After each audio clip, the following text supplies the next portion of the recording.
Most artists think tiny detail, smooth blending, and accurate color mixtures are the key to realism.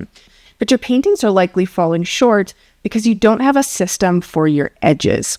If you treat every transition on your canvas the same, you aren't building form. Instead, you're just decorating a flat shape that in the end is most likely going to look like a cardboard cutout. I know this frustration because I spent 8 years stuck on one specific portrait. I was stuck guessing at every transition because I couldn't even see the edges I was missing. I'm going to show you the 2-edge rule that finally ended that struggle. We're going to take a look at the physics of observation, the hierarchy of sharpness, and the logic of reflections. By the end, you're going to have a solid understanding of edges and a fundamental map that will help you make every edge decision on the canvas you will ever need to make, no matter how complex the subject matter is. Hi, I'm Lisa. My mission is to help you navigate the fundamentals of art so you can build a creative life you're proud of. Years ago, I was obsessed with creating a painting from a still from the movie Phantom of the Opera as a gift for my sister. The angles in this still were a nightmare. The subject was looking upward, which made her chin look like a strange, weird shape that I could not get right. No matter how hard I worked, I could not make it look realistic. I attempted this painting 4 different times over an 8-year period. I would sink dozens of hours into a version only to realize that it looked flat, it looked like a weird cartoon cutout, and looked amateur. And then I would hide it in the closet for another 2 years. I was desperately trying to paint people, but I didn't realize that I was actually missing a fundamental understanding of edges. Everything changed when I found a video on YouTube.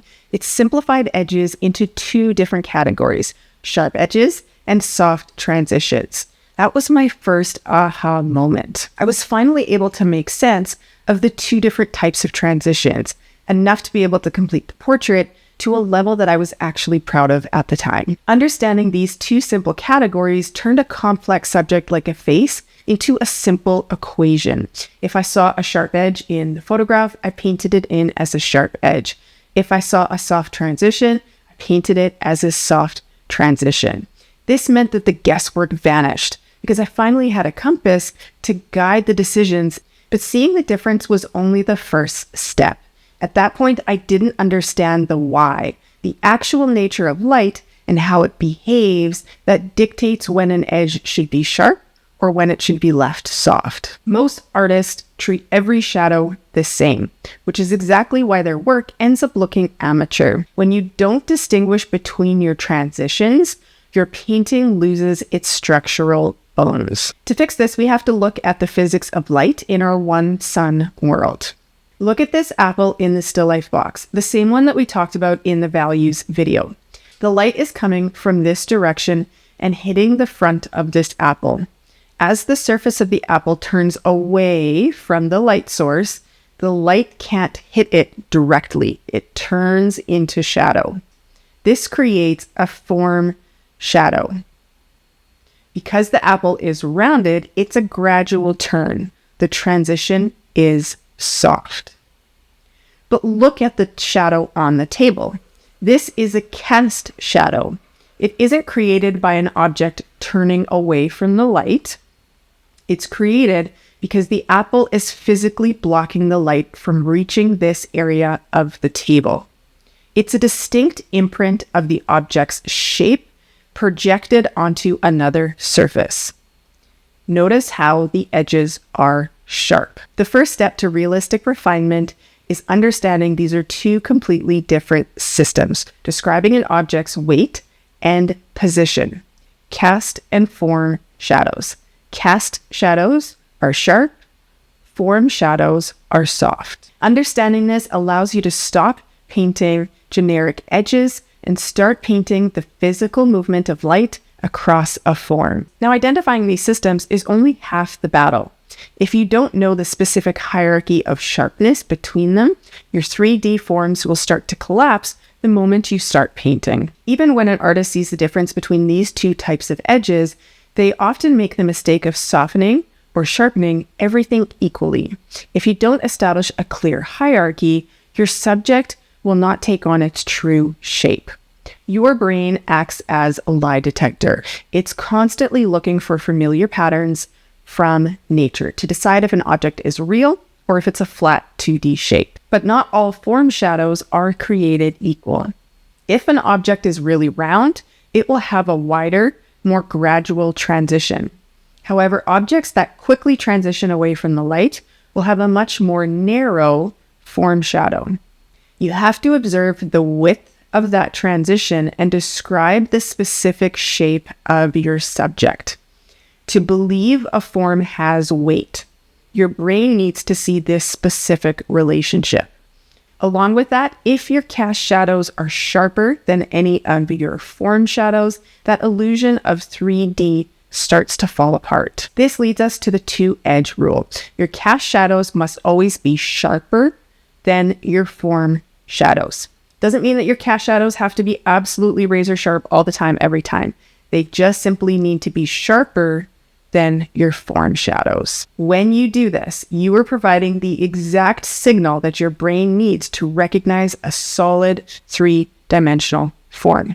When your paintings mimic the way that light and shadow behaves in the real world, the viewer's brain accepts that object as real. This rule is your compass for discerning edges, but we're about to put it to the test because you need to know exactly which edge wins when these two shadows collide in more complex subjects. These two systems of light is a really great start, cast shadows and form shadows, but real world objects are rarely as simple as a simple apple. Look at something like a jug, where the lip casts a shadow directly across its own rounded body. If you don't know which law to follow, at that intersection, you'll find yourself guessing whether to make it sharp, whether to blend it, and that's when you start making those unrefined amateur mistakes that make the subject look like it doesn't have structural integrity. To remove that decision fatigue, you can use the blocked versus turning test. Ask yourself, is the light moving around the object? If yes, then it is a soft form shadow. Is the light being blocked by something else? Then it is a sharper cast shadow. At that intersection, you simply treat that blocked part as a sharp edge, where the turning part with a soft edge. Really important that you bring that soft edge all the way up to the cast shadow so you don't break the illusion of form in that area. By clarifying these overlaps, you stop guessing and start making confident decisions that your viewer can actually read. That means the brain stops seeing a messy intersection and starts seeing complex physical form. Having this map for your edges is a massive win, but it doesn't solve every edge or transition on your canvas. Before you can finish the illusion fully, we have to understand the way that reflections and highlights work. They're similar, but they operate by a slightly different set of rules. If you treat them like you do your cast or your form shadows, you'll risk confusing yourself when you come to those areas on your canvas. If you follow artistic conventions instead of real-world physics, your work will always look a little bit fake. You'll find yourself over-sharpening every highlight, or your reflections will start to become a blended blur. Look at this glossy ceramic sphere. Near the center, where the surface is relatively flat, the reflected edge is sharp. But as the form begins to turn away from you, look at how some reflection stretches and softens. This happens because the surface microstructure and the direction of the form are constantly fighting for control over that edge. To remove the guesswork, use the mirror versus diffuser test. Ask yourself, is this surface acting like a mirror or is it acting like a diffuser?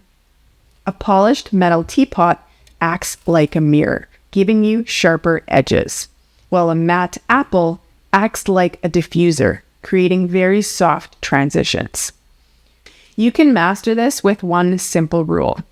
Reflections are only as sharp as the surface is smooth and the form is flat. By following this optical logic, you provide the brain with all the information that it needs in order to identify the texture of a subject. This means that the viewer will instantly be able to recognize if you're painting ceramic or metal or fruit without ever having to use a single texture brushstroke. Mastering these edges is the final step in building your structural foundation. You now have a set of rules for handling your value and a map for every edge that you're going to experience on your canvas. But even with the perfect structure, your work will still look artificial if you allow your brain to lie to you about what color it is that you're actually seeing. Value and edges are the bones of realism. When you master the two-edge rule and the logic of reflections, you're going to stop decorating the canvas and start building a 3D world that feels